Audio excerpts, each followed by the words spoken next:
Audio 1 पुस्तक का नाम प्रत्याहार, धारणा, ध्यान और समाधि। लेखक पंडित श्री राम शर्मा आचार्य। समय संबंधी सूचना। मनोनिग्रह साधना के 4 अंग हैं: प्रत्याहार, धारणा, ध्यान और समाधि। अभ्यासी को आरंभ में 1 सप्ताह तक प्रतिदिन आध घंटे केवल प्रत्याहार का अभ्यास करना चाहिए।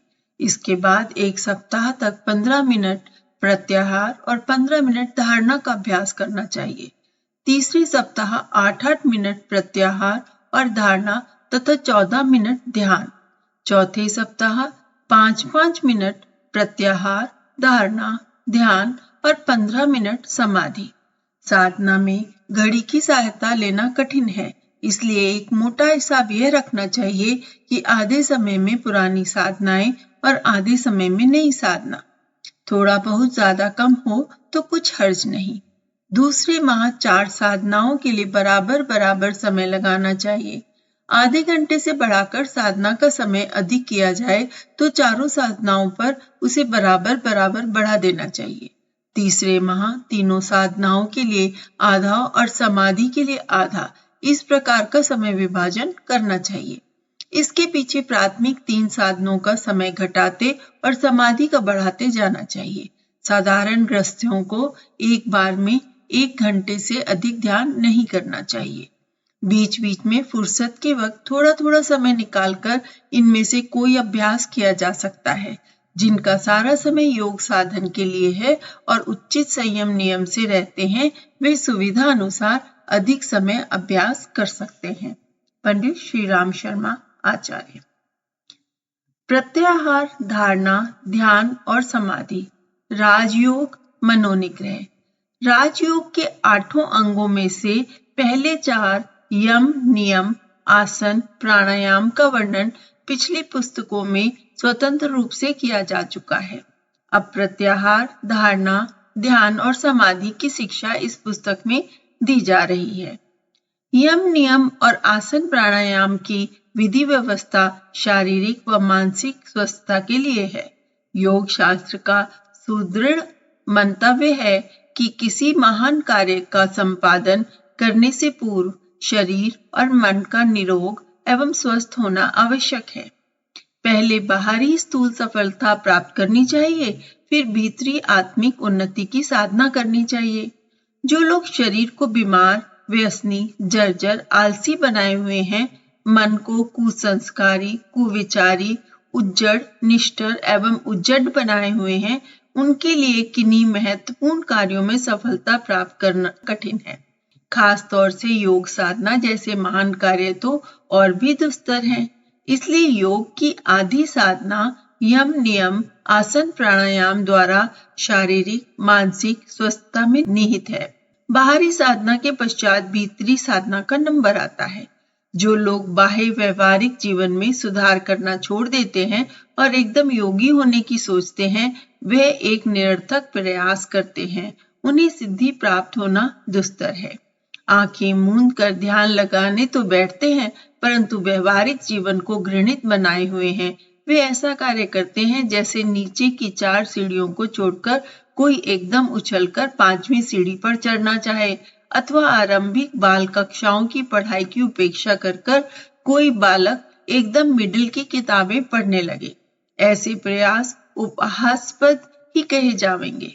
ठीक रास्ता यह है कि सबसे पूर्व और सबसे अधिक ध्यान शारीरिक और मानसिक निरोगिता के ऊपर लगाया जाए और साथ ही नित्य कुछ समय मानसिक संयम के लिए भी लगाया जाए। प्रत्याहार से लेकर समाधि तक सारी साधना एक ही है। प्राचीन शास्त्रों में इस संपूर्ण प्रणाली के लिए संयम शब्द व्यवहार हुआ है। जैसे बड़े वाक्य को सुबोध बनाने के लिए चतुर साहित्यिक लोग छोटे छोटे वाक्यों में उसका विभाजन कर देते हैं, उसी प्रकार मन को वश में करने की प्रक्रिया, जिसे संयम के नाम से पुकारा जाता है, पातंजलि ऋषि ने प्रत्याहार, धारणा, ध्यान और समाधि इन 4 अंगों में बांट दी है। यह विभाजन होते हुए भी मूल तत्व एक ही है। मनोलय, आत्मनिग्रह, एकाग्रता, चित्त संयम, यह एक ही बात है। शब्दों का हेरफेर होते हुए भी अर्थ में अंतर नहीं आता। मनुष्य तत्व के अंतर्गत मन ही सार वस्तु है। इसी औजार के सहारे वह छोटे बड़े कार्यों का संपादन करता है। पाप पुण्य, उन्नति अवनति, सफलता असफलता, स्वर्ग नरक की रचना करता है। जिस औजार के ऊपर सारा सुख और दुख निर्भर है, उसका ठीक प्रकार से प्रयोग करना हर व्यक्ति को आना चाहिए। परंतु कितने लोग हैं जो अपने मन की शक्तियों का उपयोग करना जानते हैं। बंदर के हाथ में तलवार हो, घोड़े की दुम से राज सिंहासन बंधा हो, तो वह दोनों पशु उससे कुछ लाभ न उठा सकेंगे, वरन उल्टे आफत में फंस जाएंगे। जिसे बंदूक के कलपुर्जों का ज्ञान ना हो, चलाना ना आता हो, वह गोली बारूद सहित बढ़िया राइफल लिए फिरे तो उससे लाभ तो कुछ ना उठावेगा, यदि कुछ भूल हुई तो उल्टा मुसीबत में पड़ जाएगा। अनेक मनुष्यों को हम नाना प्रकार की आपत्तियों, कठिनाइयों और वेदनाओं से तड़पता हुआ देखते हैं। इनमें से अधिकांश कष्ट उनके अपने पैदा किए हुए हैं और काल्पनिक होते हैं। इन दुखों का सारा कारण मन का कुसंस्कारी होना है। यदि मन रूपी औजार को लोग ठीक तरह प्रयोग करना जानते और कर सकते, तो दुनिया के आधे से अधिक कष्टों का अपने आप अंत हो जाता है। राजयोग के उत्तरार्थ साधना, जिसका वर्णन इस पुस्तक में किया जा रहा है, इसी उद्देश्य से है कि मन के ऊपर ठीक प्रकार का काबू पाने और उसकी मर्जी के मुताबिक उपयोग कर सकने की कला हस्तगत हो जावे। मूर्ख से मूर्ख व्यक्ति में इतनी पर्याप्त मात्रा में मानसिक शक्ति होती है कि यदि उसका उपयोग ठीक रीति से किया जा सके तो आश्चर्यजनक कार्य हो सकते हैं। योग का उद्देश्य मन को ऐसा लचकदार बनाना है कि उसे जिधर भी लगाना चाहे इच्छा अनुसार लगा सके। जिन व्यक्तियों ने संसार में बड़े बड़े कार्य किए हैं, अपने जीवन को नियत दिशा में और नियत कार्यों में दिलचस्पी के साथ खपाया है, वे सब इस प्रकार के योगी ही हैं, भले ही गेरुआ कपड़ा और कमंडल उनके हाथ में ना रहा हो। Sir James Watt, Edison, Markovnikov प्रभृति जिन वैज्ञानिकों ने भाप तथा बिजली के असंख्य यंत्रों का निर्माण किया है, जिन्होंने प्रकृति के असंख्य गुप्त रहस्यों का पता लगाया है, उन महानुभवों को एक प्रकार का योगी ही कहा जाएगा।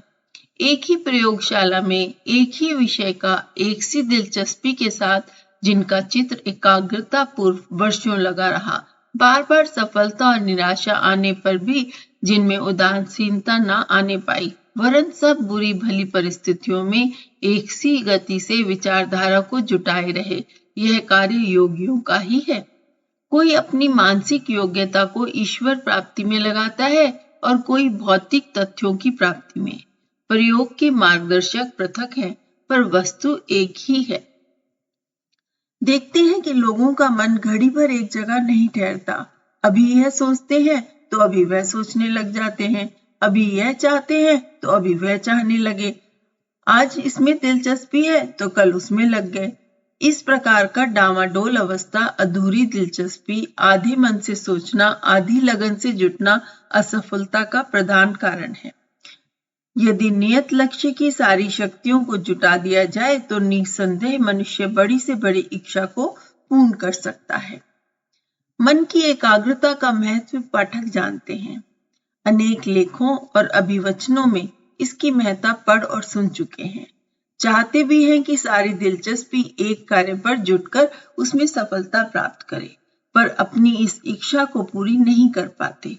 कारण यह है कि मन को एक उज्जट बछड़े की तरह सदा से छुट्टन छोड़ रखा है। उसे अच्छी तरह बढ़िया चाल चलने की कभी शिक्षा नहीं दी गई। जब घोड़े अच्छी तरह सिखाए जाते हैं वे बढ़िया चाल चलते हैं, किंतु छुट्टल बिना लगाम के बछड़े तो नियत दिशा में ठीक तरह से चलने की आशा सफल नहीं होती। मन की भी यही दशा है। कुसंस्कारी और असंयमी मन चाहे किधर भी उड़ जा सकता है। उसे परवाह नहीं कि आपकी अंतरात्मा क्या चाहती है, किस लक्ष्य पर पहुंचना चाहती है। ऐसा मन जिनके पास है उनके लिए कोई बहुत बड़ी सफलता प्राप्त करना कठिन है। यदि गंभीर अन्वेषण करने वाले विचारकों, खोजियों, वैज्ञानिकों, कलाकारों के पास ऐसे ही मन हो तो भला वे कोई करने लायक काम कैसे कर सकते हैं। मन का संयम वह वरदान है जिससे पशु मनुष्य बनते हैं और मनुष्य देवता बन जाते हैं। अष्ट सिद्धि नवनिधि इसी के अंतर्गत है। भौतिक और आत्मिक जगत में जो जादू जैसे चमत्कार दिखाई पड़ते हैं वे मनोनिग्रह की ही करामतें हैं। गीता ने कहा है कि मन ही मनुष्य का सबसे बड़ा मित्र है।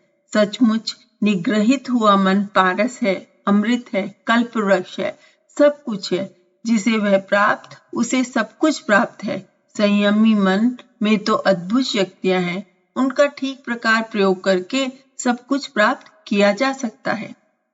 राजयोग जीवन को सच्चे अर्थों में जीवन बनाने की विद्या है। उसका उत्तरार्थ मन को संयमित करने का एक विधान है। इसके द्वारा ऐसा अभ्यास हो जाता है कि मन को जिस कार्य में चाहे पूरी दिलचस्पी, लगन और उत्साह के साथ इस प्रकार जुटाया जा सकता है कि उसके उचटने, उकताने और भागने का प्रसंग ही ना आवे। मन को ऐसा उत्तम उच्च कोटि का बनाकर भारतीय तत्ववेता उसे आत्मा की, परमात्मा की प्राप्ति में लगाते रहे हैं। भारतीय योगी अधिकांश में ब्रह्मभूत हुए हैं, पर इसका अर्थ यह नहीं है कि उससे संसारिक उन्नति नहीं हो सकती। हम बार बार कह चुके हैं कि निग्रहित मन से सब कुछ हो सकता है। जितने भी भले बुरे तथ्य इस संसार में हैं, उनमें से किसी में भी इस शक्ति को लगा दिया जाए, उधर ही सफलता मिलेगी। बिजली का करंट जिसमें भी चालू कर दिया जाए, वही मशीन काम करने लगेगी।